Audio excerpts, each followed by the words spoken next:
Hey everyone. So we just got done talking to Mike Pannone. He's a very interesting individual, extremely knowledgeable. He's got to start with Marine Corps Force Recon or Marine Corps Recon. After serving in Recon, he switched over to Army Special Forces. After that, he went over to Delta Force. He owns his own company now, CTT-Solutions. He is a person who isn't just satisfied teaching what he knows now. He is constantly seeking instruction from others and is always trying to learn something new. He's very animated, he's very opinionated, and in my opinion, he's very justified given the length of time he has spent in this industry, whether it was the military or the firearms industry as a whole. Frank, what do you think? Yeah, you hit it on the head, Matt. I think it's rare to find someone who's such a dedicated student like he is, and yet, when he learns something, he has some he's very aggressive about some of his opinions, but that also made for a really good episode. His personality really jumps out at you. There are parts of this episode that are absolute riot, and there are some really insightful parts of the episode too. I'm really glad we got the opportunity to talk to him, pick his brain. Yeah, it was fun. I really like him. Hopefully, one of these days I can jump in a class with him because, it's not often you get to speak or get instructed by somebody who's a preacher of his own craft. So, everyone, I hope you really enjoy this. Let us know what you think, and uh, we'll keep them rolling out. Give me a nod when you're ready. Shooter's ready. Stand by.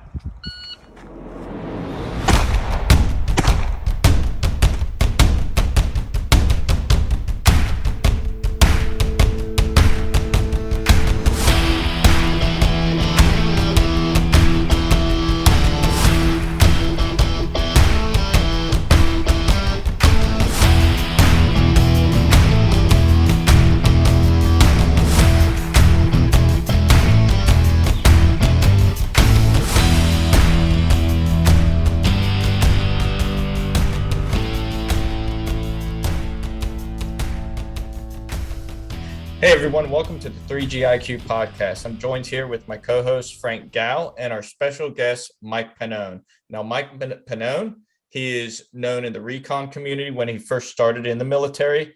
After he left recon, he went to Army Special Forces, and then he finished his career out with Delta Force. He now owns his own company, CTT-Solutions, and he is well known within the tactical realm of teaching both tactical marksmanship and competition marksmanship. He's well regarded. He's one of those individuals who is humble enough to go and get outside instruction and still, be relevant within the game. So, Mike, if you could, please go ahead and introduce Hey, yourself and tell us about yourself. thanks, man. Mike Pannone. Yeah, I started out in the reconnaissance community.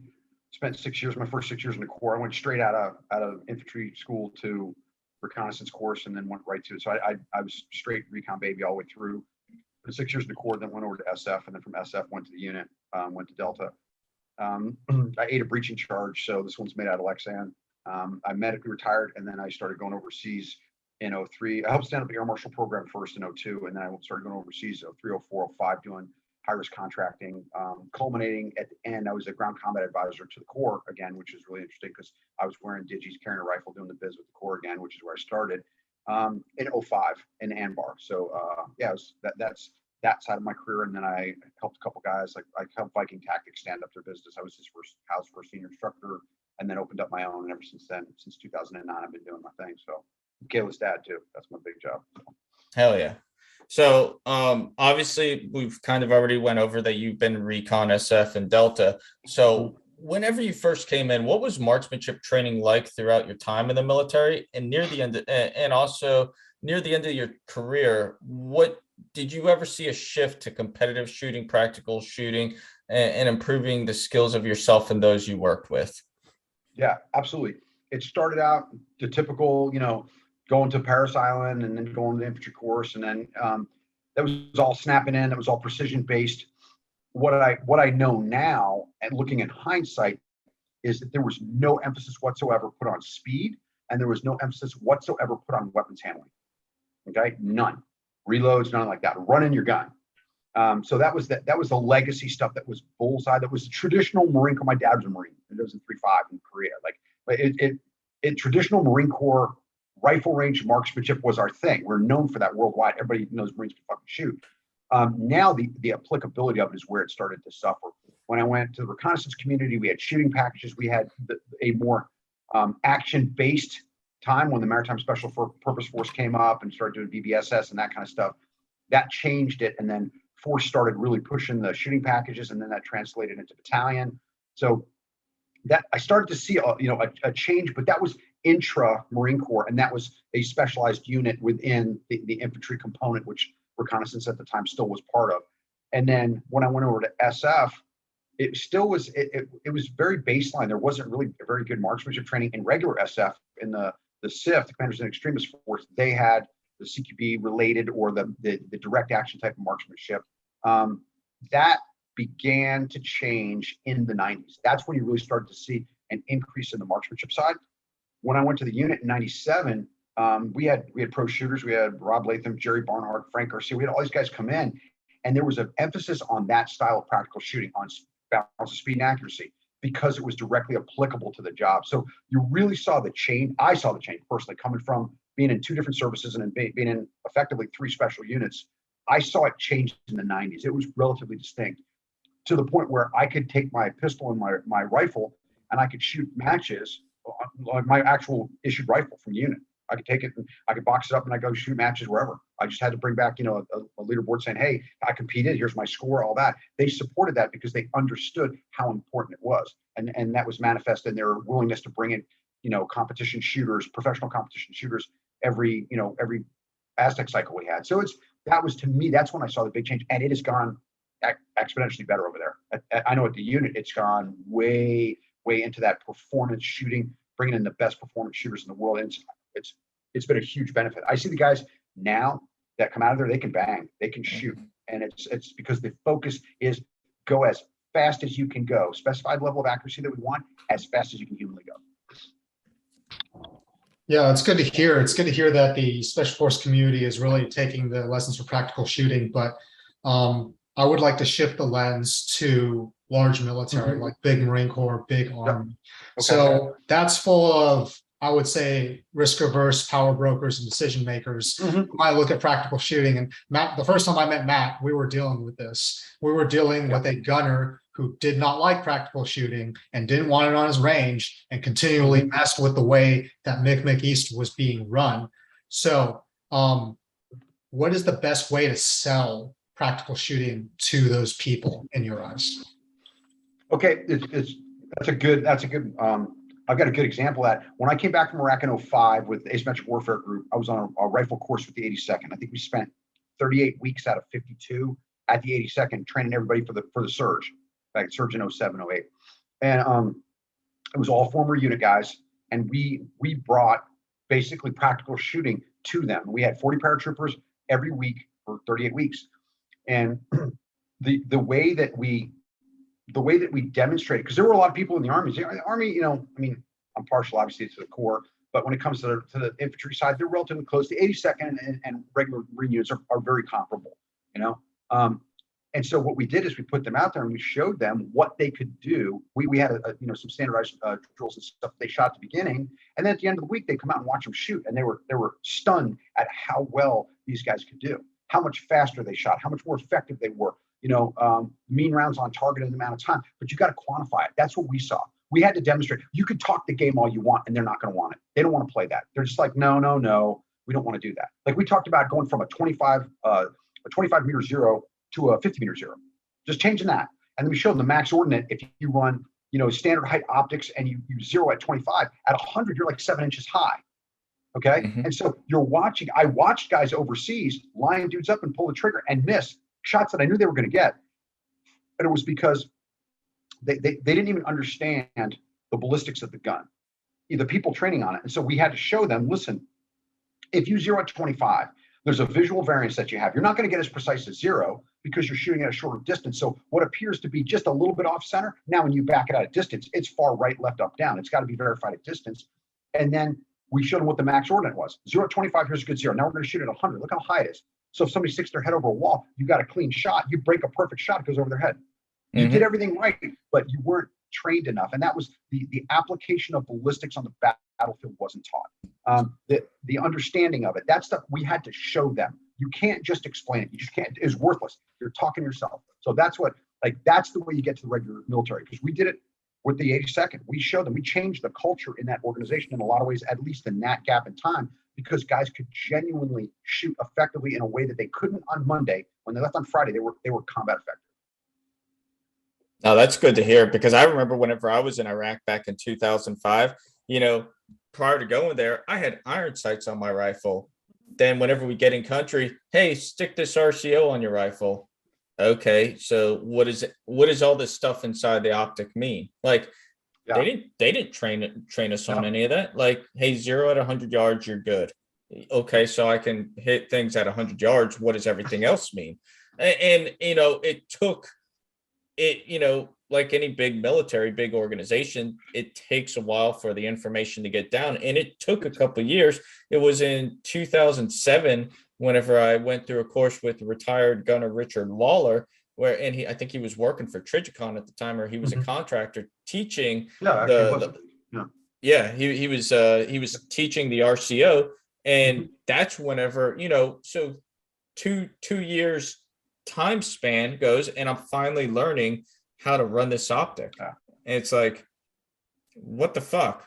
Why is it taking so long? And I think we're kind of in the same phase now. We just switched over to the squad common optic, essentially a Trigicon AccuPower. And it's like, well, are we going to teach people how to use this properly? And, time will tell. Yeah, here's a little kind of a little vignette about that, about just strapping optics on guns. Guys came in from the 82nd. I remember we were working with one of their battalions. Came in and we had a whole block of instruction, because I was one of the guys that I taught half of it, and it was the use of the reticle on like an RCO, basically on their ACOGs. This is how you use it. This is how you range stuff. We had steel at different distances, and they could look at the reticle, look how it's calibrated on an E-type and all that. Got it. Had them shoot it at the distances. Look, if you super elevate using the reticle, the Christmas tree, you're getting good hits. We had steel out there. We had guys spot before. It was we set it up like you're supposed to, right? So they're like, wow, that's cool. Ran them through it. They shot everything. So you guys understand it? Yeah. Okay. Everybody get on the back line. We set up a stage. Okay. With steel, shooter ready, stand by, beep, and they freaking lost their mind. They run out. They put the chevron in the middle and shoot at 500. I'm like, what are you doing? Don't you understand it? And what we realized is you can explain it, and they'll understand it, and they'll shoot it slow. If you don't practice it and you don't train on it, it is worthless. You have a capability in theory that's not executable. And that's where the training piece, it's like, you got to go out and train. And the only way that you're going to figure out what guys are going to do under even a modicum of stress is to put them under it. On a sedentary range shooting, everybody's freaking wide earp. But you start running around and you're wheezing, and you just ran 100 yards and had to crawl under a truck, and now you got to shoot, 2, 4, and then 500-yard targets. Like, your mind is either going to go to what it was trained on, or it's going to melt, and their minds just melted. And then once we started running them through it a couple times in a day of running gun stuff, then they got it. But you can't strap equipment on without the training, and that is contrary. Running gun stuff is contrary to bullseye. Back to what we were originally talking about. And they don't, you're just running around shooting. No, that's how we fight wars and stuff. That's how infantry moves. They run around and they maneuver and they shoot. So the applicability of it was hard for them to understand, because all they saw were, oh, my men are out on the range shooting, like they're qualifying. It's the prism of marksmanship is viewed, okay, or marksmanship is viewed through the prism of qualifications, and that is like a fundamental problem. Yep, it's a capabilities gap that I think that we all have. And me and Frank were talking about this on another podcast, but it's almost like marksmanship is a check in the box, and there's no quality control. You have expert sharpshooter and marksman. Hey, you qualified, you're good. What does that mean though? It's like you see the same kind of thing in law enforcement. It just means like effectively it means legally we can give you a rifle and we're covered. That's it. It's not there isn't a real reasonable level of skills. The fact that there's very little speed. I mean, I'm sure that that's changing now, but there should be speed in there. There should be reloads in there. Guys, I mean, I had guys that were, when I taught the malfunctions block at the 82nd, I had guys that couldn't clear malfunctions. I had guys in Iraq when I was out with them. I had a guy have a malfunction. Long story short, anyway, I cleared a malfunction for somebody, a bolt override double feed that happened because they had shit magazines. When I came back, the company commander's like, hey man, I heard you hooked one of my boys up, when you guys were doing the biz. So like, what'd you do? And I said, oh, I just did this, and this. Showed him. And he goes, can you show my guys? And I went there and sat down with, each platoon just for a couple minutes. And it's like, they didn't know how to clear fucking malfunctions other than tap rack. They didn't. I'm like, this is it.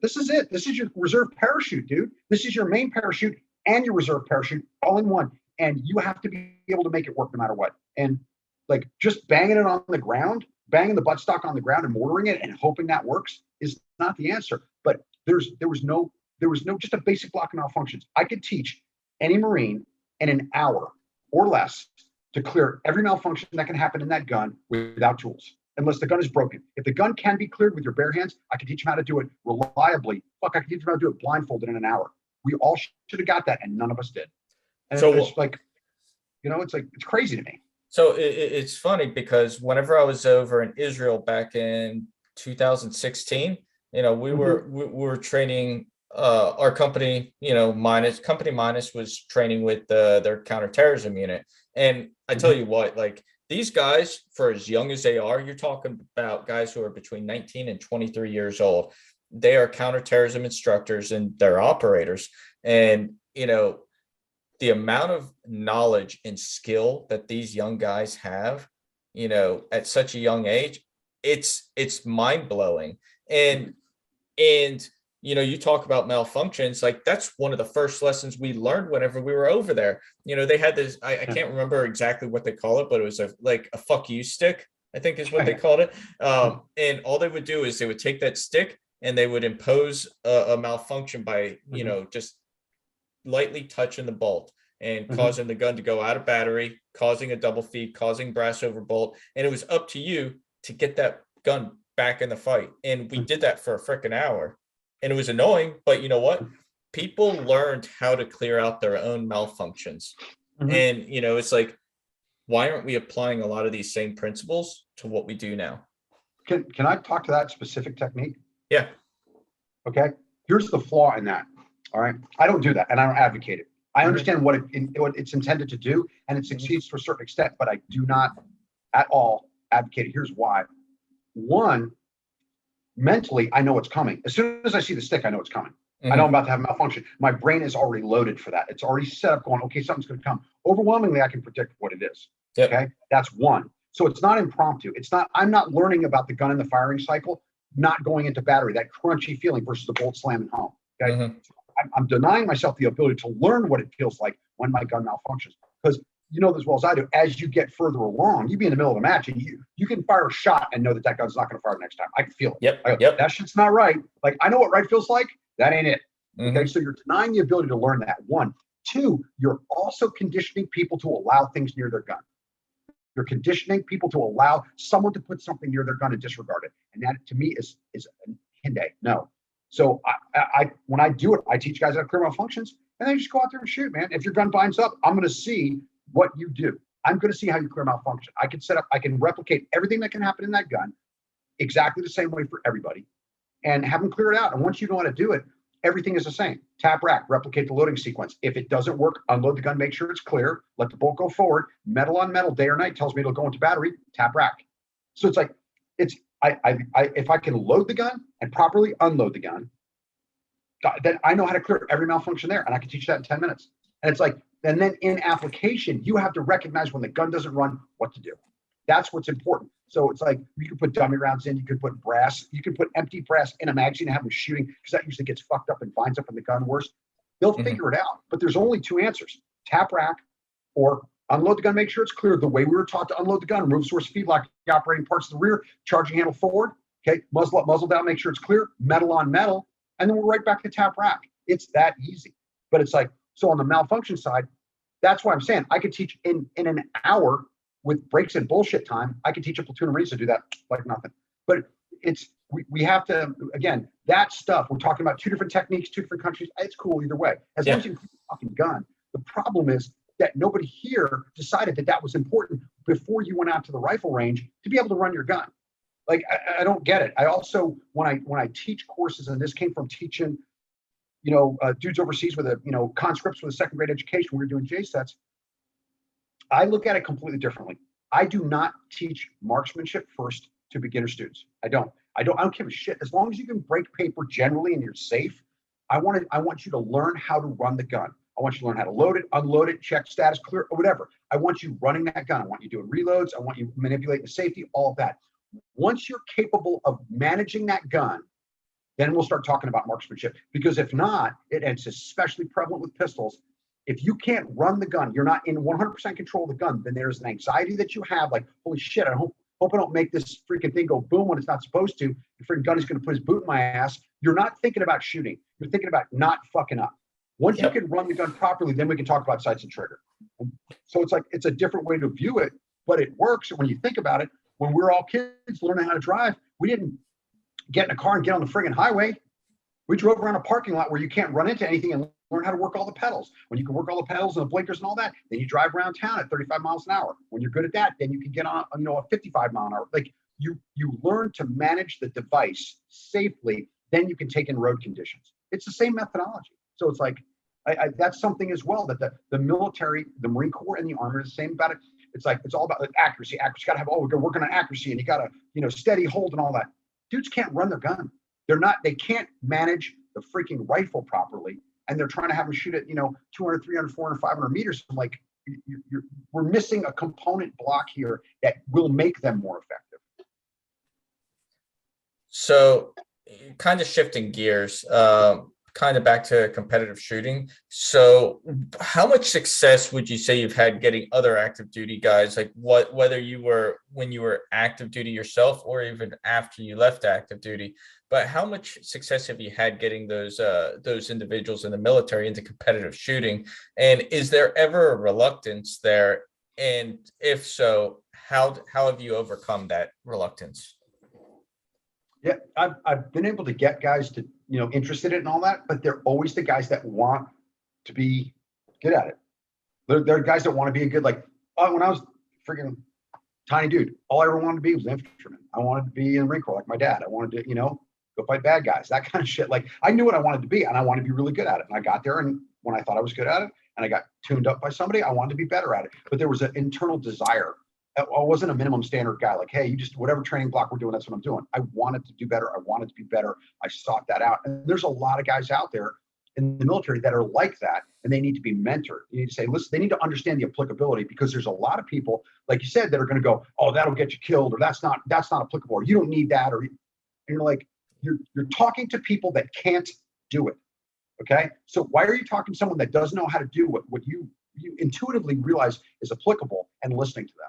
And I can explain it to them like all of us can. Like, say, listen, this is the balance of speed and accuracy is important. Everyone that has been open to learning and wanting to, every soldier, sailor, airman, Marine that I've ever talked to, I explained it to them. Every one of them's gone, fuck yeah, man, that's cool. Then they go out and shoot, like, this is fun. So now it's not only fun, but it's directly related to what you do. Like, your survivability is directly influenced by these skills. That said, the guys that aren't that into it, they're just like, I'm just not really not that into guns. I don't really want to shoot. I'd rather go freaking snowboarding. Not that there's anything wrong with snowboarding. I like it. I enjoy snowboarding. But the bottom line is, if you're an infantryman, you should put a little extra emphasis on the shooting piece if you're not getting as much as you should get. And so there's a desire piece of it that is, it's either easy to sell or impossible to sell. Well, it's like I commonly tell people, okay, so you can get to the objective. You can do all that sweet, sexy tactical stuff.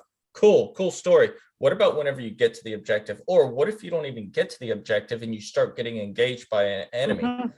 How do you fight through that? You have to be able to actively engage your target, run your gun, and hit them accurately enough with speed in order to get through so you can get to your objective and accomplish the mission. Once you're engaged, then it's shooting. Mm-hmm. Once you make contact, we're moving to the objective. We get hit on the way in. Once we make contact, there's maneuver and all that. I got it. There's some, but it's pretty straightforward. There's a lot of shooting going on. Like if you can shoot good, I mean, and that was demonstrated in a couple big fights that freaking the Corps in at Fallujah. Guys could actually shoot noticeably better than their adversary, like way better. So they were plucking dudes like crazy with ACOGs at 175 yards around the corner of a building. Why? Because they could shoot. So at the point of delivery, the marksmanship piece. Now, once the fight starts, now we got to be able to shoot. Yep. Squirting bullets at people doesn't do anything. It actually emboldens them because like these fuckers can't hit me.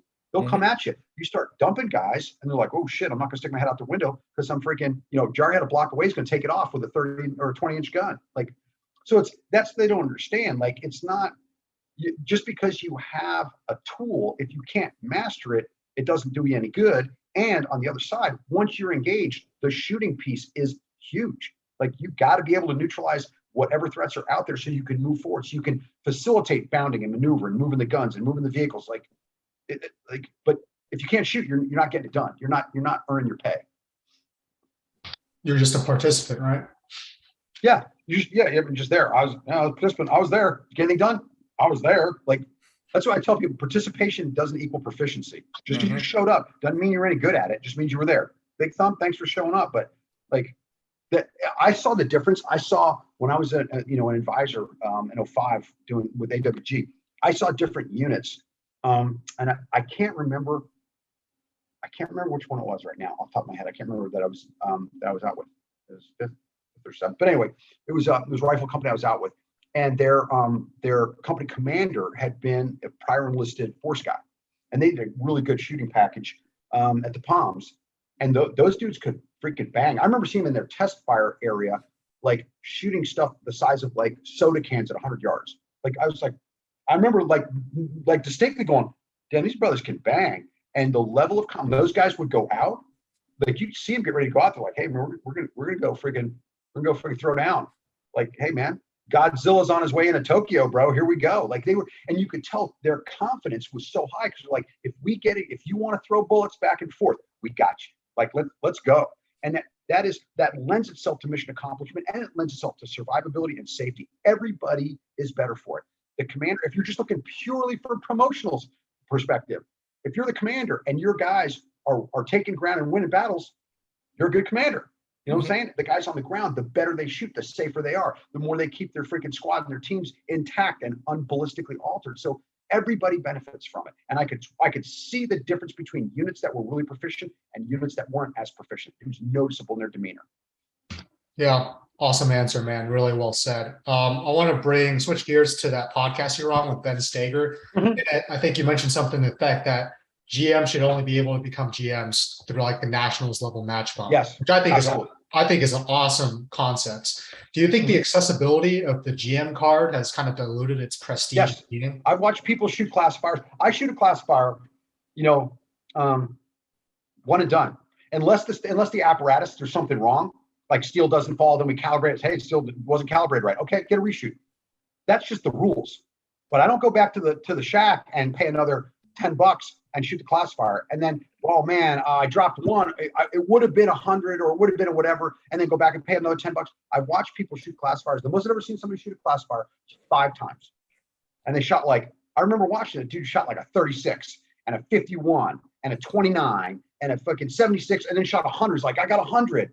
You're like, no, you didn't. Why? Every once in a while, a blind squirrel finds a nut. It's been dirtied up because people repeat classifiers. The scores are not. I mean, I know I got a pretty shitload of friends that are GMs, and they're like, dude, they're national level. They're competitive. Like they're dudes in the nationals. Like I can't step up and shoot a 100 on a classifier every time.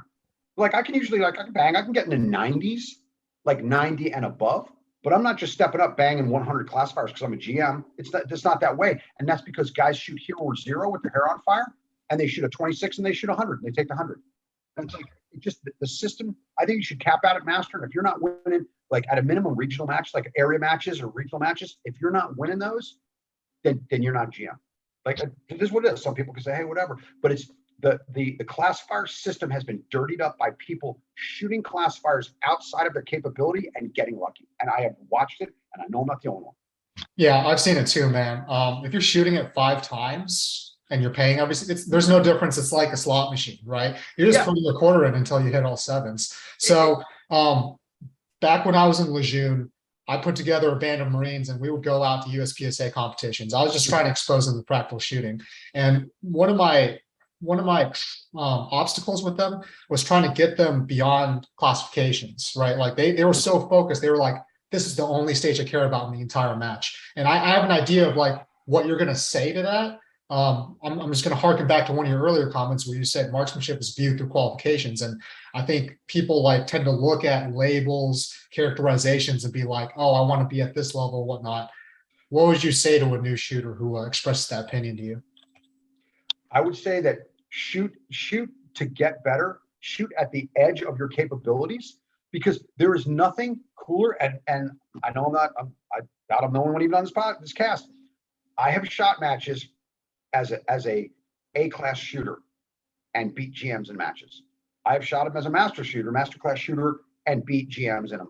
Like, but I don't want to be a master class shooter getting beat by a B class shooter, because then I'm not really a master class shooter. Like you want to be fighting, fighting people that are a weight class above you, not below you. And the people that are paper GMs are the people that show up, and you see them in a match, and you're like, I just tuned you like a fucking piano, bro, and you're a GM. Like, come on, man. Like, I remember out in California beating two guys that were GMs. This is those shit. They're shooting limited with badass fucking limcat guns and hand loads and shit. And I was shooting a freaking P10, a CZ P10 with freaking Winchester white box. I'm like, I just beat two guys that are limited GMs. That's not possible. Like, I thought it was a typo. I'm like, no, they're GMs, but yeah, they just, they shot classifier. Like the game. I'm like, you look silly. You look silly when you're 27 and you've got 3 or 4 A-class shooters and all of the master shooters above you. So I would say, look at your performance in the match. Stop looking at classifications. That's it. That is not, it's a fantasy. It doesn't mean anything if you can't perform. So if I just magically make you a GM, is that good now? Are you done? No, I want to win the match. The goal is to win the match. Everything else is freaking window dressing. Yeah. You remind me of kind of what I told those shooters back at the time. I said something effective like, don't reach for the crown if you're not ready to sit on the throne. And you're exactly right. Like if you're a GM getting beaten by lesser classifications, it makes you look stupid. And it kind of like, you're the one, the tide just went out and you're the only one who wasn't wearing a bathing suit, Yeah, exactly. So exactly the goal should be, I mean, just because I get all spun up because I'm fucking fidgety and shit like that. But just tell them, your goal is to win the match. The goal is to win the match, whatever match it is. If there are, 5 national level shooters in there, I just don't want to beat all of them. If I'm going to step on the line with Ben Steger and, Joel Park and JJ Ricazan, we're in the same squad. My goal when I step on the line is to win that stage. I don't care who's there. I'm going to shoot as good as I can because I want to win the stage. Will I win it? Chances are not very good, but I'm not going up there going, I hope I just don't suck really bad. I'm like, I'm going there to win the fucking stage. If I don't, hey, I gave it all I got. And if guys look at it that way, as opposed to like, I have this classification, you have that classification, the emphasis is in the wrong spot when you're looking at a bullshit paper classification. We're talking about guns and targets and timers right now, real time, just shoot. Yeah, I'm all about it, man. Switching back to like practical shooting's applicability with like military guys who are actually out in the field. Have you ever seen practical shooting help someone who hasn't experienced combat, like process things faster, apply marksmanship in high like chaos and high intensity moments? Have you ever seen that yourself? Yeah, absolutely. Absolutely. You see people that shoot competitively, that learn how to fix problems because weird shit happens. They learn how to manage their gun. They learn how to keep track of targets, spatial orientation. It's not just pure shooting. You've got to remember where you are on the stage. You've got to have a plan. You've got to be able to adjust off the plan. I mean, I'm going to shoot this stage, and I know right here, I'm not going to do a reload because I'll have to do a static reload, but I have to hit that steel. So now I put pressure on myself because I'm going to hit that last piece of steel, slide lock as I run 5 yards to the next shooting position. I got time to do a reload and not lose anything, but I got to make that shot. So now I'm assessing what's my real skill. I've got a popper that I drop that activates another target. Can I shoot that popper, another paper, and then go back to the activator? Do I really know what I'm capable of doing? If I make a mistake, how do I fix it on the fly at a high rate of speed? Like, how do I recognize problems? all that stuff is like, that's all on display every match. And every match, I don't know, I learned something every single match. I screw something up. Every single match I go, I could have done that better, or I did that wrong. Or sometimes I go, wow, I actually know how to do that. Like, shit, man, that works. But you're learning how to run a gun at a high rate of speed and follow a plan that has to be adaptable. How could that possibly be wrong? Guys that shoot good on USPSA and, you know, with rifles and pistols, dude, that is directly applicable because it is a spatial perception and a weapons perception. I've got to know what's around me, and I've got to know what my gun's doing to make my gun do what I want it to do with all the things around me. I've got to keep track of the 180. Like, there's a lot of stuff that is component skill based that's directly applicable. There's no way anybody can say that it's bad for a combative shooter, a military member or a cop or something like that. No way. Well said. Thank you. So having served in the military and understanding the constraints that our younger guys have, what recommendations would you give them to maximize their training efforts?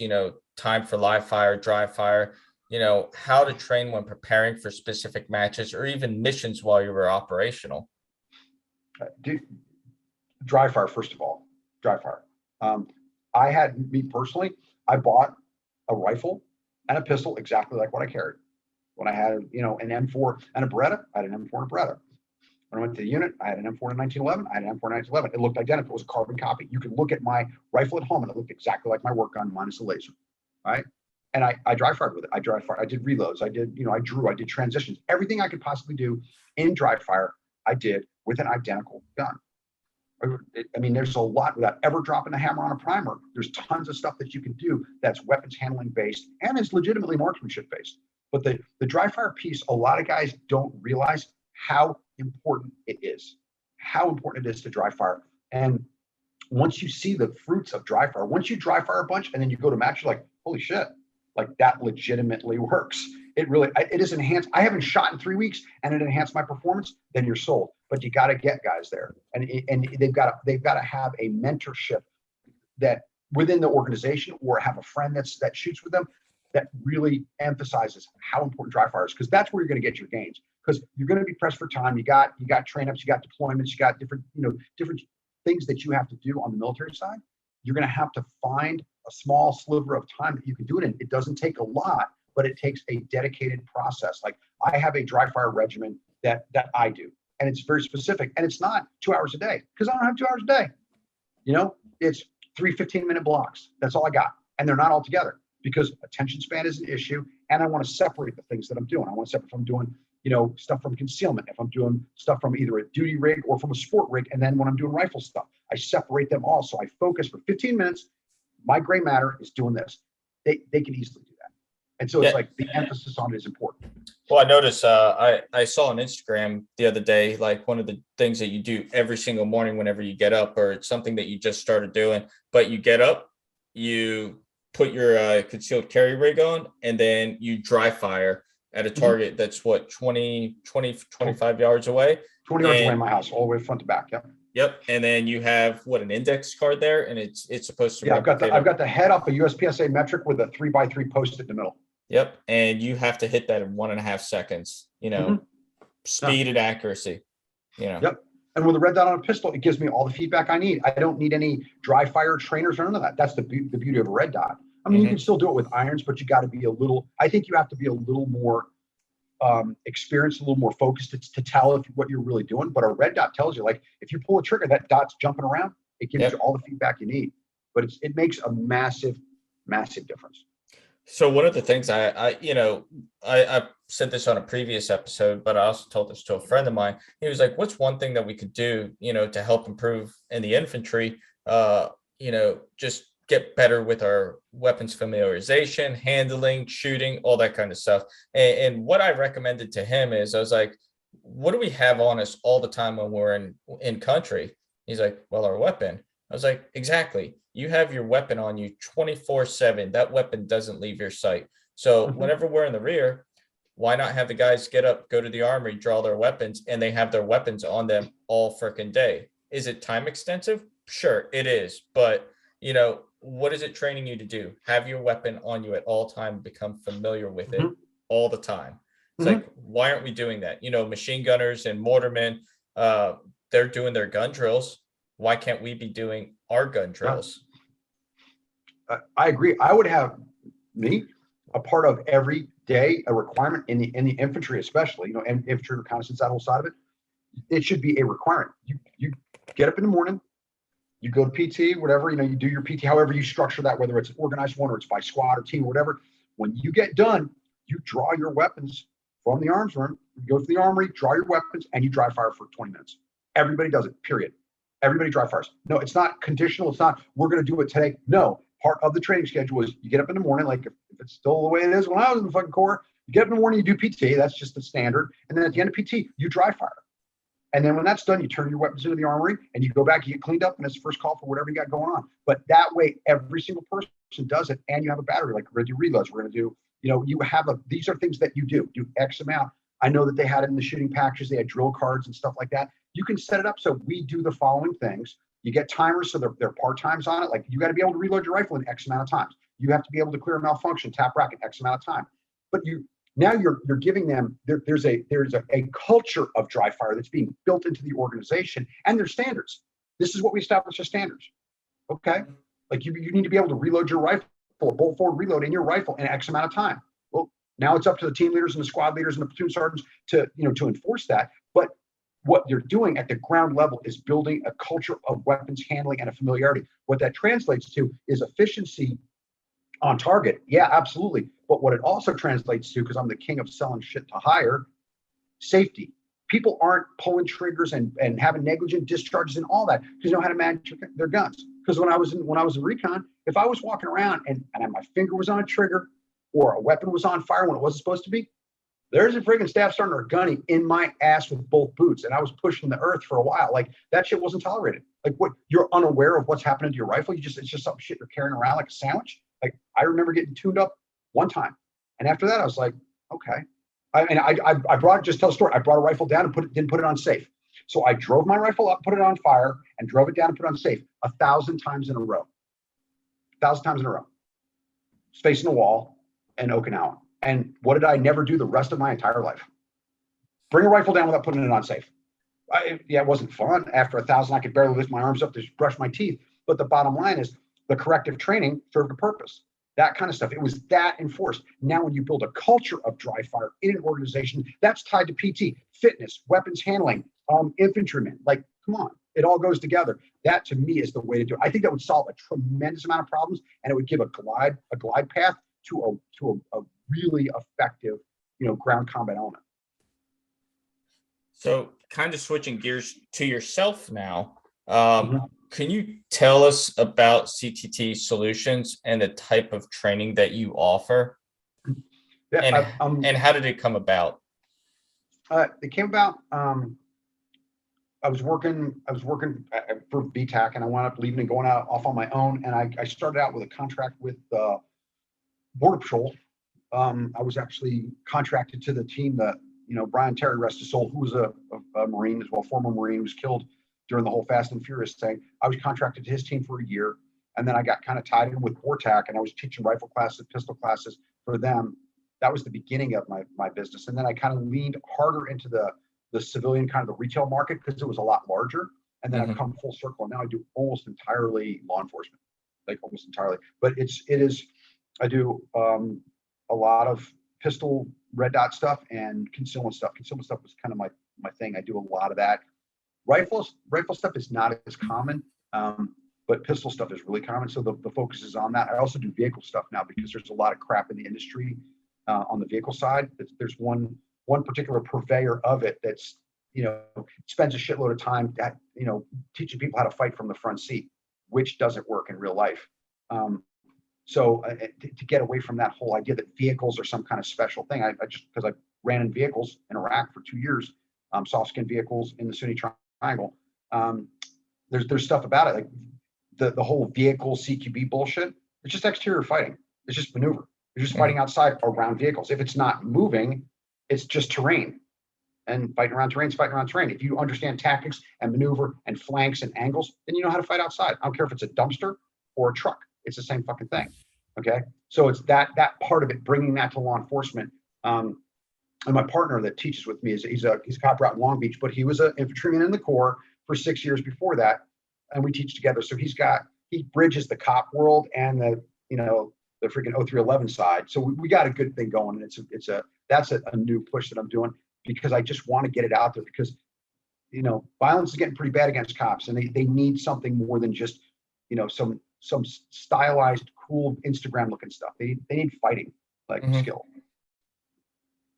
So you brought it up, the stylized, cool Instagram style stuff. On the Stager podcast, you called it intertrainment, I believe. Yeah, which is a great term. So why do you think, out of all the individuals going out to look for training, some of them will show up kind of like pulled in by that kind of Instagram theatrics? Why do you think that's become so pervasive, and why are we seeing that so prevalent in people going out to get gun training? Well, I think there's a portion of it that is based on experience. Okay, a lot of guys that I know that have been been overseas in the military. A lot of cops that I know that have been in OISs before, have been in critical situations before, that are lethal and gun related, knife related, that kind of stuff. They're like everybody else. It's a theory. Like violence is kind of a theory. Fighting other human beings like until they're dead is a theory. Once you live it, it changes you. Like you look at training differently. Like, wow, I don't know anybody that's ever been in a TIC or ever been in an OIS that goes, yeah, I had that shit covered. I was good. At the end of it, you're like, whoa, man, I didn't see that. Like, I thought I was better at that than I was. Or, man, I didn't even see that coming. Like, there's always something to learn. But what the biggest thing that I see that people learn on the experience is that there's shit that I don't know, and I can never be too good or too fast or too accurate. On the other side, there's people that are wanting to feel empowered and wanting to feel cool and wanting to feel, and it's like, it is entertaining and fun. They look at trainings, oh, it's so cool, it's so badass. And the people that have a different view of it because they've experienced that life go, will this help me, or this is a waste of time?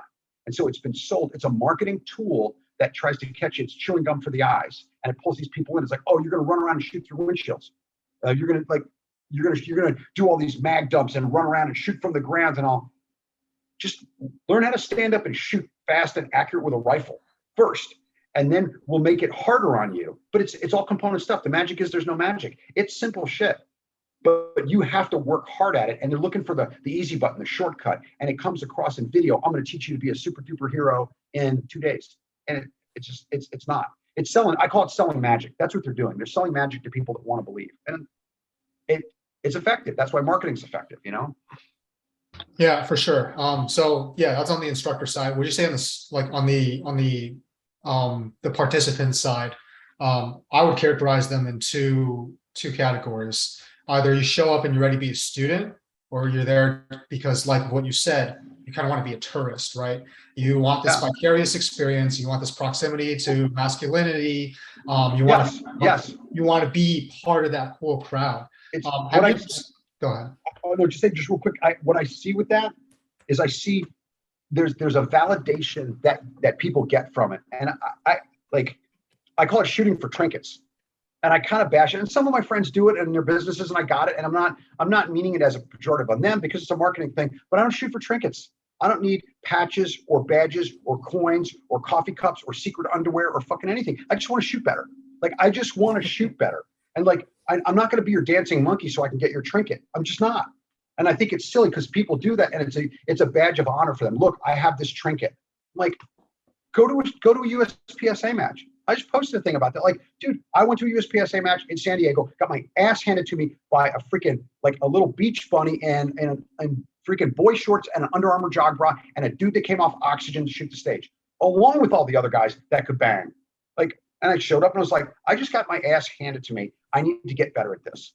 Like, I don't want to just go somewhere to feel good about myself. I want to be better. And by default, I'll feel good. So they're looking for something that validates them and that doesn't involve really a tremendous amount of work.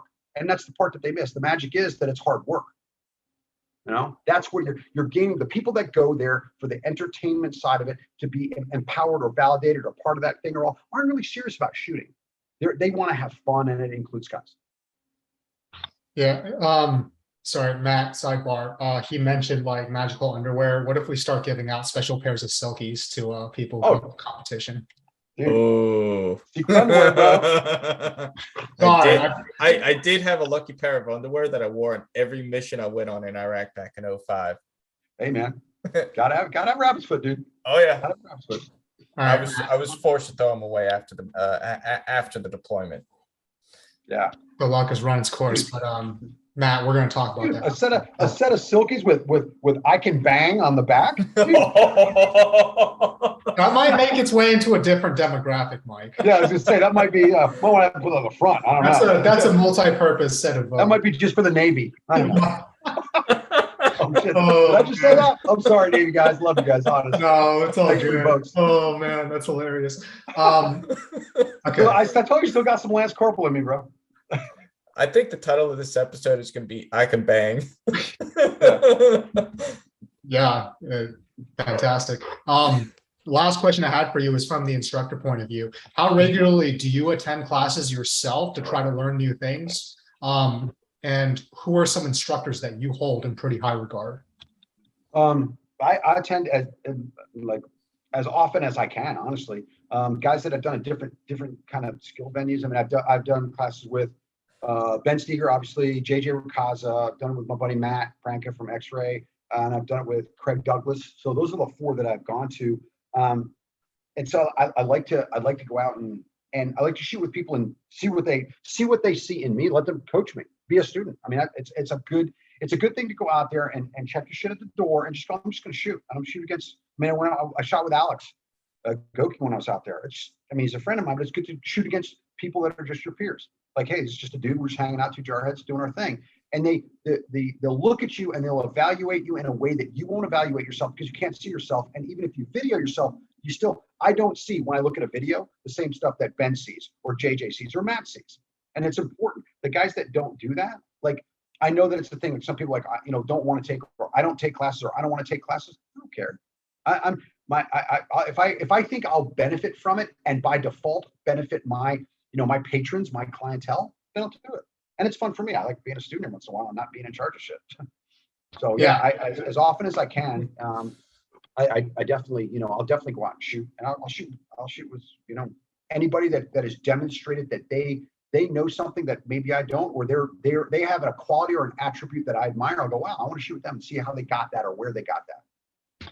And I think firearms instruction is particularly difficult because it's so personal, right? You can't see what your students seeing through their sights, and you are in some way relying on them to be honest and also present in order to tell you what they're experiencing. Yep. Can you talk about one thing that you've taken from another instructor most recently that you've started applying to your own shooting? Absolutely. I've taken it, and it's come from three guys, but it's all part of a little cabal. And it's, I think, the real focus I've gotten initially was from Matt at X-Ray, Matt Franca, was the visual piece. I've really, really, really focused on the visual piece because I understood it, but I didn't really understand it until I started putting emphasis on it and started looking at the kind of gains that I was getting and my visual perception of the targets. I was just down in Houston teaching a class, and I was shooting doubles, coming off the draw, shooting doubles with 25 splits, consistent 25 splits at 10 in the head. And when it, when you're doing something, you kind of get it. When it clicks, all of a sudden it's perfectly clear. You're like, oh shit, I thought I had it, but now I actually understand it, because as I was shooting with really strict, disciplined target focus, I was literally seeing the bullets hit. I knew exactly. I drew 1, 2, and if I looked off the gun, I go, I know exactly where they are. Like, if you could plug a thumb drive in my head, you'd see it. Like, I knew exactly where it was. I knew when I threw it. I knew where it was. I knew if it was on the line.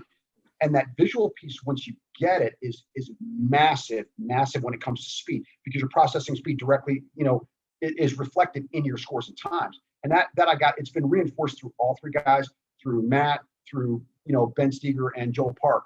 All three of those guys hit that really hard. I really got the first emphasis on it shooting with Matt out at one of his courses. When I went out there, he was out in Casa Grande. I went out and shot with him, and he was talking the piece, but then when I was shooting, he was going, listen, this is what I see you doing. He was critiquing me, and I was like, it's fucking awesome. So that's, to me, that has been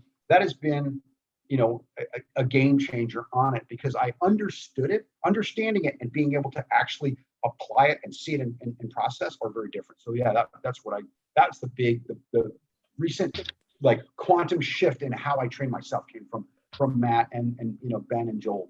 Yeah, I took a class from Ben a few weeks ago, and I would say visual specificity, dot Yeah. occlusion, and there's quite a few things I got from Yeah. him. Also, that guy's just amazing instructor. Definitely Oh gonna see yeah. him again. But And it's funny, like the dot occlusion. I shot one of my friends down at TTPOA, had an SRO on a 2011, and he had an included dot because operationally he's like, sometimes I'm looking into the sun, like I lose the dot. I have no dot at all. He just closed off the front for training, and then he realized, shit, I shoot just as good, and it mitigates any issues I have from the sun. So I grabbed his pistol. I'm like, I only got one eye, but fuck it, let me see if I can figure this out. And what I did is I put the dot right at the top of the window, and then I put it so I was looking over the top of the glass at the target. And I had him video me. I could bang. I was hammering targets with an occluded dot with only one eye. And then what I got from that, could just trying shit that you're not supposed to be able to do, but you're like, I'm too stupid not to try. I'm like, all of a sudden I was like, all of a sudden I understood target focus, because literally with only one eye, I can either look at the target or I can look at the dot. Pick one. I can't, there's no way I can look at both. And when I looked over the top, I instantly, boom, understood target focus. That kind of stuff is like, and that's something that Ben and Joel and Matt push really hard as well. It's a new, there's a new horizon in the shooting side, technology wise and understanding wise, that I mean, a lot of people are doing it. Those three just happen to be friends of mine. But I mean, there's a lot of people pushing it. I think that the plank owners are those three guys on that, really. yeah, I actually had my dot occluded for all of Area 5 except for one stage. Yeah, if I still had a functional right eye, I would. I absolutely would. I think it makes sense. The Armson OEG was the occluded eye gun sight. They fielded that on the Sante prison raid for a reason, because all of a sudden out of nowhere, it was super fast and low light. And you couldn't see through it. It was completely occluded. So it's like the technology has proven to be effective on combat operations since 1970. Like, this isn't new. We're all of a sudden like Back to the Future, you know? So I got to ask then, why do you think we keep forgetting these lessons? I mean, it happened whenever, we could go back to Vietnam War. There was a counterinsurgency handbook that was written, but then we completely forgot all about it because we went back to training conventional style. And then, okay, the global war on terrorism kicked off, and we're in Iraq, we're in Afghanistan. And, the Secretary of Defense is like, oh, we need to write a book on counterinsurgency. And his advisor was like, we have a book on counterinsurgency. It was written back in the 1960s or 1970s. Yeah. It's that book right there that's collecting dust on your bookshelf. So why do you think these lessons that we have learned are constantly being lost? I think it's because the training required to sustain that knowledge effectively is difficult, and it can get expensive. There's the more dynamic it becomes, the more it becomes. Counterinsurgency that's a whole process. How you run a counterinsurgency takes a lot of time, a lot of effort, and there's just no dedication to it. You go back to the shooting piece, like when I was a kid, because I was like, told my dad someday I'm going to grow up and I'm going to be in the Marine Corps. Sure shit, I was. And I remember him telling me something. Said, if you don't remember anything, he goes, someday you're going to go to war. Like if you're in the Corps, you're going to go to war someday. He was right. Said, just remember one thing: just keep shooting until the problem's solved. It's like, you don't shoot once, you don't shoot twice, you just keep shooting people until they're not a problem anymore. I was like 12 years old. I'm like, okay, whatever. It didn't make any sense to me. And that was something that he learned from his platoon sergeant, who was a Raider in World War II. It's like, you just keep shooting. You don't just shoot once and see what happened. You keep shooting until you know the problem solved, and then you move on to something else. And it's like, that was something they knew obviously they knew it in World War II. They knew it in Korea. Like, people learned that on the ground. It was never put into a manual. Where did you ever see a manual in the Marine Corps? I never saw one in the Marine Corps or the Army where it said, just keep engaging that target with your rifle until it drops. Nope, it was never in a manual. They brought on failure to stop, and the whole failure to stop drill was, shoot at the chest, one in the head. Well, from what I heard is that came about because they wanted to conserve ammo. But failure to stop originally came about during the Rhodesian Wars in Africa, and it was because all those guys were drugged up and hopped up on drugs, and it was, you're shooting the enemy until they are no longer a threat. Yeah. Here's the thing, to me too, when they do the whole failure drills and to the body, one to the head, why not just shoot him in the fucking head? Like, if I'm gonna shoot two in the body, one in the head, why don't I just shoot you in the head? Why don't I just skip the part that I don't think is going to work and go to the part that I know is going to work, or find another spot that I know you can't have armored, like your pelvis or your legs or the ball joints, get a mobility kill and then finish you. Like, there's fighting's fighting, man. It's nothing fancy. It's the dirty business that we do. But I look at it and go, you don't understand what you're trying to do. Oh, two to the body, one to the head. And you just, okay, is that even realistic?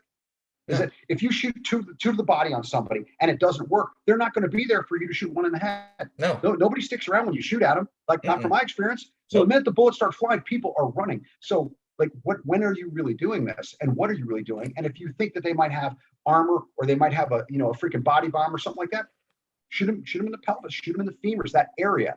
Okay, shoot them in the head, whatever. But it's like, now it's the training piece. That takes time. That takes effort. That takes understanding. That takes a lot of practice. That, like, and I think that's why the lessons, back to what you said, lessons aren't passed on because they take effort to do it. And you know what? It takes a long time. And we need to get guys to the range. We need to get them qualified. We need to, like, the train's got to keep going. We got to do all the mundane stuff that has to get done as per commander's requirements. And training gets hacked off. It gets cut first thing. Because you can't, and this is something that's a mantra of mine, you can't see proficiency. I can't look at a Marine and go, that guy can really shoot well.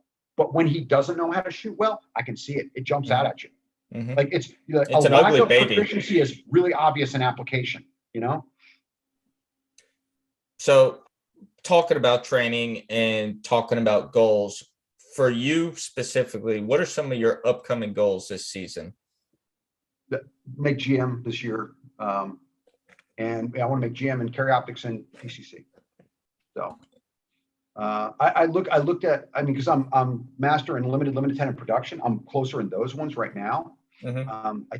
But the dots that's the way of the future. That's where it's all going. Seeing a pistol without a dot on it in 5 years is like going to be like seeing an M4 without a dot on it or some sort of optic.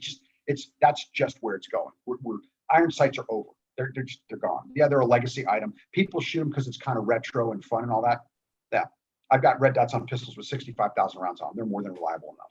Like, so that's where it's going. That's where, for me, business-wise, the market is going, and it's more fun. I like shooting red dots more than I like shooting iron sights, and so that's I want to make GM in that. And I like shooting PCC because I can do all my rifle training on pistol steel at like super speed work at short distances. It's cheaper than 5.56, and I don't have to have that standoff. I don't have to have frangible. I can use whatever steel is available at my club, and it's not a problem. So it's like I get all the rifle training I need out of PCC overwhelmingly, except for distance. If I'm shooting like a rifle match, I'm going to have 100 to 400 yard shots. Then I got to go out and shoot 5.56. But other than that, I can do everything I need. The visual portion of it, mounting the rifle, all that with 9mm. So to me, it absolutely has a direct application to what I want to achieve overall with a long rifle, with long gun. So talking about red dots real quick, I know the FBI is already currently transitioning all their special agents over to red dot sites. How fast have you seen, or how fast do you see a lot of your local and state PDs switching over to red dots? It's really interesting because the ones that it's two ends of the spectrum. There are people that resist it, like they resist it, even though the data's there, they'll resist it. Your and then there are people on the other side that will look. I know you know that one. There are people that'll look at the different organizations that have fielded it, like right off the bat. Okay, we got red dots now. I mean, LAPD, I believe, just went to them with the 509s, and they're looking at the enhanced capabilities and the officer survivability and all that stuff. It enhances the safety and the effectiveness of the officer, especially in low light, where most of the engagements are for law enforcement.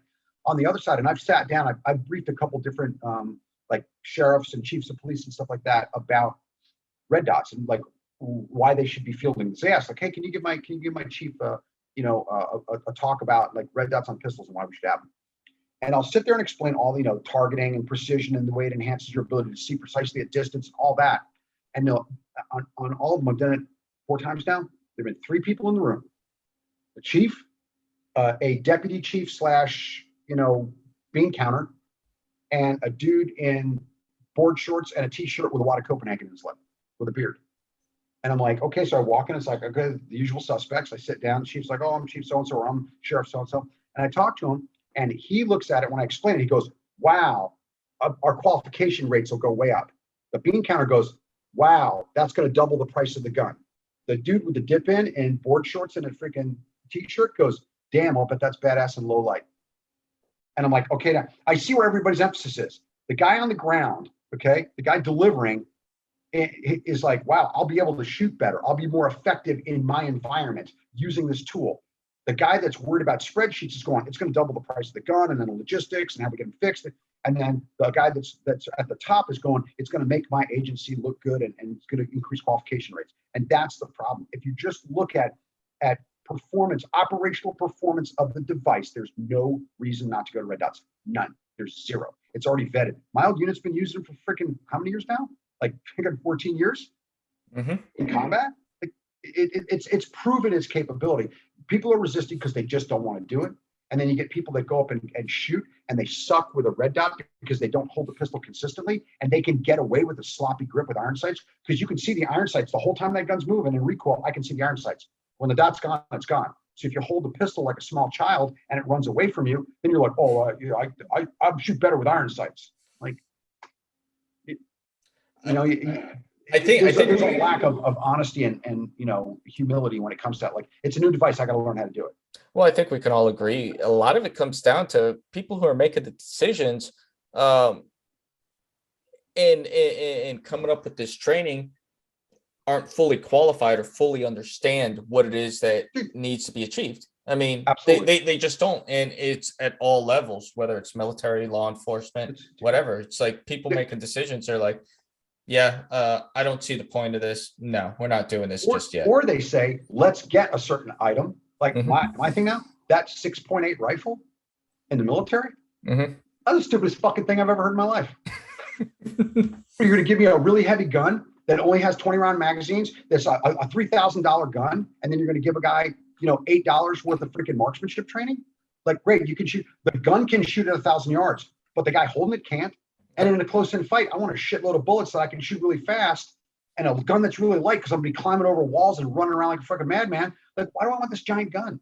Like, what do you like? If you're going to do that, field it as a sniper support weapon, or take the barrels out of 240s and put 6.8 barrels in because the case head's the same. It won't be anything. M13 links work on the same case. Okay, we could easily take 308 out, 7.6251 out, and put the new 6.8 in. That wouldn't be that hard, and it would make sense. It's ballistically, it's a better cartridge. Fielding everybody with a battle rifle that's that big and that heavy and that expensive is, to me, it's like you're missing the freaking boat. You said something that really stuck out to me because it was a lesson I was given back in 2011, 2012 timeframe. I had a gunner, really well respected guy, but he said, he asked a question. He's like, "Hey, what's the max effective range of 240?" People said, he's like, "Wrong. The max effective range of a 240 is whatever it is in the hands of the person operating it." So, dude, shoot. I don't know if you ever got a chance to shoot any deflate fire. I did it in Canada, shooting deflate fire with a freaking 240 on a tripod or quad pod. Yeah, the Germans were doing it in World War. Dude, it's an IDF. You're shooting IDF at freaking 2,000 meters. Like, well, okay, that's the max effective range now. Like. Yeah. Again, like you said, I agree with him 100%. It's the guy behind the gun. That's what the max effective range is driven by. Yep. And we were doing we learned how to shoot 203s like a mortar. Like, hey, take a sling, freaking figure out what the dope is, put a line on it, and then that's your range estimation right there. And you shoot it like a mortar. Yep. It's like that's training. You get that the enhanced capabilities when you have that kind of proficiency are unbelievable, but they only come with dedicated, focused training that is repeatable. And it's like, but the back on the kit side, like buying a rifle, dude, take all that money and put it into training. Like get rid of every 20-inch gun. I would get rid of all the 14.5s. I would have 16-inch mid-length gas guns. Got the best of both worlds. You can still do all kinds of freaking close-in stuff with it. You can get in and out of vehicles with it. You got better ballistics. It's a softer shooting gun that's easier on the parts. It's a non-NFA item. So, I mean, if one gets lost or stolen, like I just look at it and go, like, the upper is. It's like it's commercial off the shelf. Everybody's using them. We're just they're trying to find a widget to take the place of proficiency. You They're put putting a 16 Band-Aid on the problem.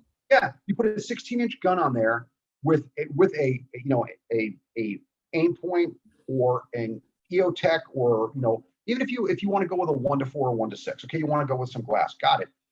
That would be infinitely cheaper than fielding an entire new weapon system, an entire new caliber. Think of all the training that guys could do. It would be unbelievable. The enhanced capabilities would be unprecedented. But instead, we're going to spend $1 billion on freaking a new rifle with the same training. Like it'll be maybe enhanced a little bit. I mean, it's like again, we're trying to purchase proficiency through equipment. It's like that technology and proficiency are two different things.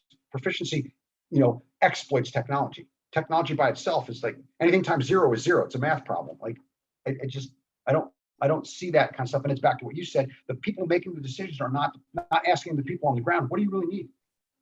I mean, I could go, like, I was in this a long time. I look at saws, 249s.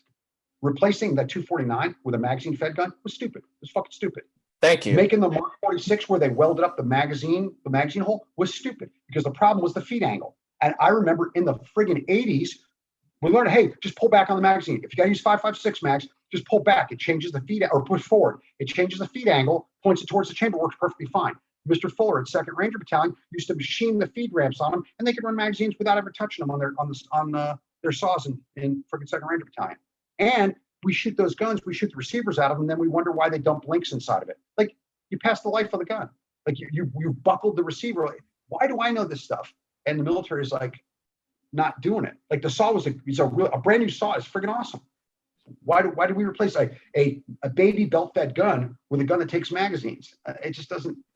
To me, you can't justify it. I can sit in a room with anybody and argue that, because you didn't ask guys on the ground who had a logical opinion based on experience. And it's the same. It's why we train the way we train. It's why we procure the equipment the way we procure, because the people making the decisions aren't people that shoot, or now aren't people with combat experience, or have very limited combat experience. And if they were in a combat environment, it was in a managerial position.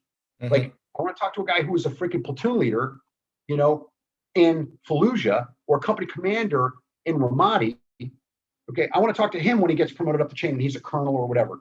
But I don't want to talk to a guy that was in some sort of admin job or logistics job. I'm sorry, man, no offense to you, brother, but like, you just don't get it. And we're going to buy things that aren't really usable because it theoretically makes sense. And that's training, that's equipment, that's all of it.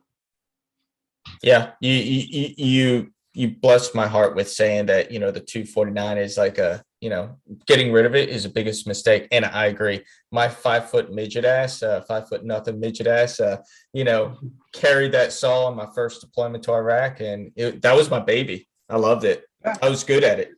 If you know how to operate it, if you know how to maintain it, you know how to clean it, you do everything you need to do, it's going to run for you every single time. Oh yeah.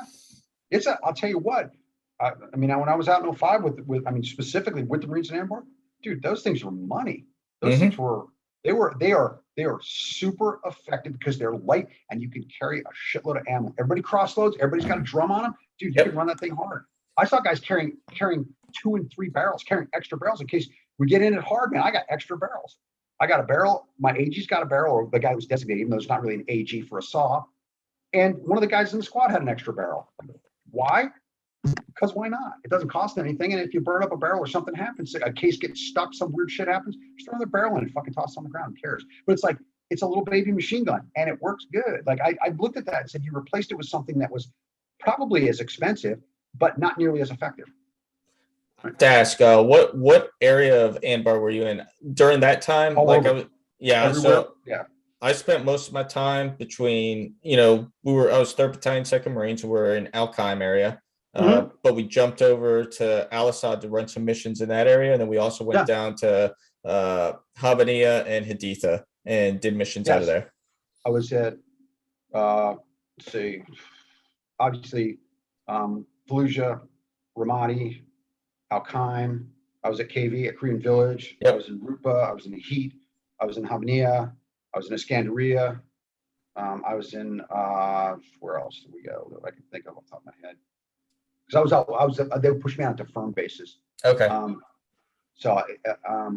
those are the big ones I think off the top of my head. It was fucking 17 years ago now. But I was all over. That's all that my team worked ANBAR. So what we do is figure out who was getting beat up by IEDs, and we just go out and look at what they were doing, you know, as far as their TTPs, and see if there's something that you know, any patterns that we were recognizing that were problematic with how they, like, I was with the one unit that kept turning around. They hit the edge of their battle space and they would turn around in the same spot every time. I'm like, have you lost your mind? Like, there's track marks where you turn around. Are you serious? That sound like 1st Battalion, 7th Marines, maybe? I'm not saying motherfucking word. Yeah. I plead the 5th and shit. But yeah, it's like little stuff like that. And it was, you know, and it was like, you'd see people do stuff that, you know, that didn't make any sense when I was over there. I saw a part of the military. I saw some amazing things, some action, some things that guys did that were like you're not going to get anything for that, but you should get a valorous award for it, because you're just doing your job. But it's a little, you know, watching people run back and forth across fire swept streets, bringing freaking ammo and med supplies back and forth from building to building, like, because that particular dude, man, I asked him, like, bro, you bucking for a Medal of Honor or some shit? He's like, yo, man, shit's got to get done. Walked away. Like, he's like, it wasn't a thing to him. It's just, this is what we do. I'm doing my job. And it was just impressive to see. It was impressive to see. Like, so yeah.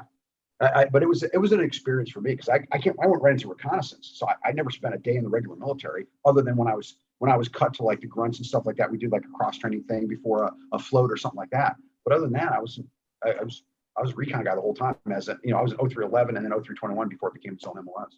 Mm-hmm. Mike, you mentioned your goals are to make GM, carry optics, and PCC. Mm-hmm. What does your upcoming match schedule look like? Right now, I'm actually moving. I'm buying a new house and moving, so I got to figure it out. But this winter, I'm going to shoot everything that's temperate, everything that I can shoot without, you know, above 45 degrees Fahrenheit. So it'll be Utah, Nevada, and Arizona. Okay, and then you said your first USPSA match was in San Diego. Was it at Pala by any chance? What's that? Was it at Pala by any Mm-hmm. chance? Yeah, Okay, that's where I got my start. Yeah. I just drove down. It's like I'd shot some in Washington State. I'd shot some in North Carolina, and then I went and shot that one right when I got out, right when I medically retired. And yeah, it was like a little wake up call, and then went back and retooled a little bit, and yeah, got back in on it. I enjoyed it. It's fun for me. I mean, aside, it's like, yeah, it's work related for me and stuff like that. And if you're active duty, it's work related there. It's just fun. It's just a good time. It's my golf, you know.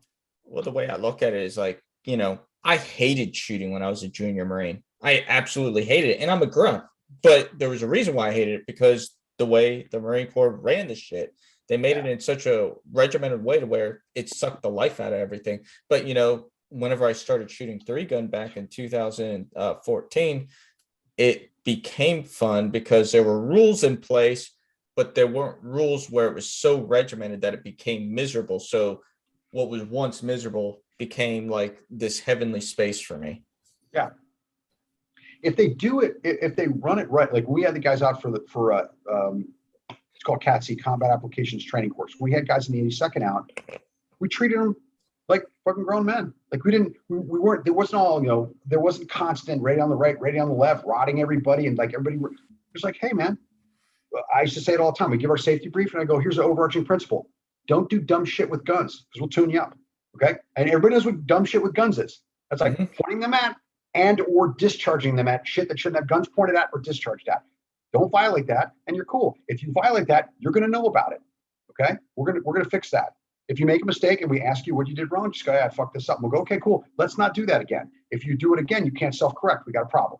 But it's like, we just treated them like freaking, like infantrymen, like grown men that are soldiering. And we had no problems with it. We didn't have any issues. It was like, but if you constantly dumb that down and you make it miserable and you make it ineffective, and it's like it's like, I don't know, like I love going to the range, but I hated going to the rifle range in the Marine Corps. It's a pain in the ass. It's a giant pain in the ass. Which I got to ask this question to Frank. Frank, what was the first time you actually had fun on a range in the Marine Corps? Even with all the bullshit that went down, it's probably at McEast when you and I first met. And Mike, if you're wondering, McEast is like Marine Corps marksmanship competitions. That's where, Yeah. I've actually seen videos of it, which I think is awesome. yeah. It's very So awesome. it's like we treat the Marines like they're adults that they are. And, we tell them, hey, these are the constraints that you have to operate within, but go out there, come up with a plan, and shoot your game. Yeah. It's, you could easily create a marksmanship culture around that, I believe, by having it, there's prizes to it, so to speak. Like, if nothing else, hey, if you shoot this stage do it by hit factor. Okay, if you are 75% of the top shooter, you get a freaking 72. You get, you know what I mean? Like there's something to it. Like, hey, if you work hard, if you're kicking ass, guess what? You get a freaking 96. You got 4 days off. You got a long weekend. Like, something that says, hey, listen, there's a benefit. We're not just, this is important and all that, but we're building a culture where people they're earning something from it. Like, somehow make it, where you do it by freaking like squads. Like, if you got to have 3 or 4 guys from your squad go and shoot it.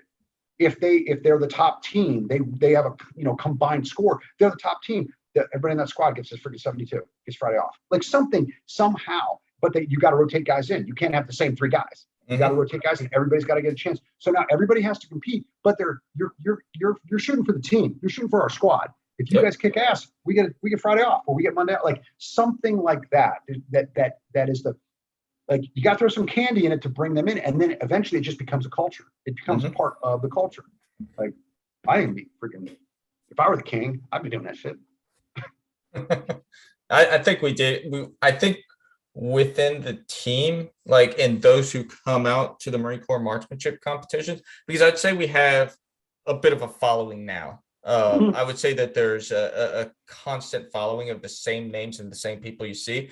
And like you said, like, that is our culture now. Those are the people who understand, and those are the people who are bringing new people in.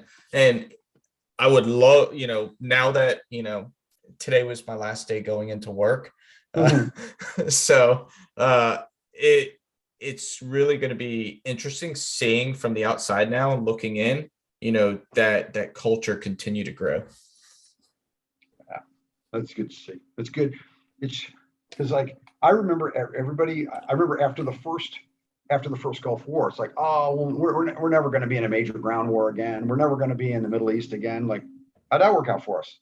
Like, 10 years later. Yeah, I know. It's like, and then they're like, oh, there's never going to be another big urban fight where there's house to house fighting and stuff. We spent almost the entire time in Iraq doing that. Like, Yep.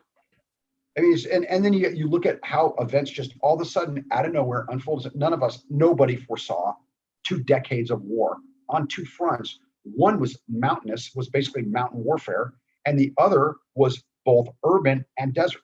Yep. We did everything but jungle. The only thing we didn't have was jungle. Like, and that's probably coming.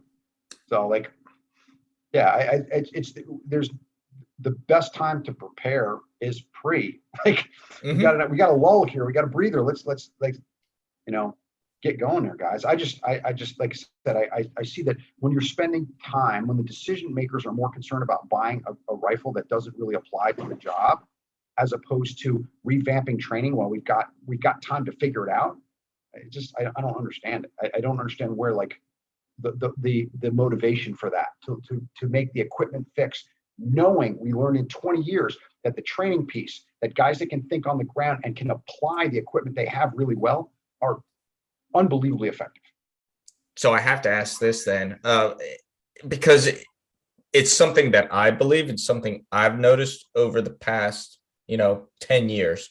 Anytime, since the war has kind of started dying down and everything, the automatic response is whenever you go to your advanced school or whatever, you're going back and, the training turns back into conventional warfare. And by conventional warfare, you're back to the basics, World War II style. You're fighting, the Russians or the Chinese, what have you.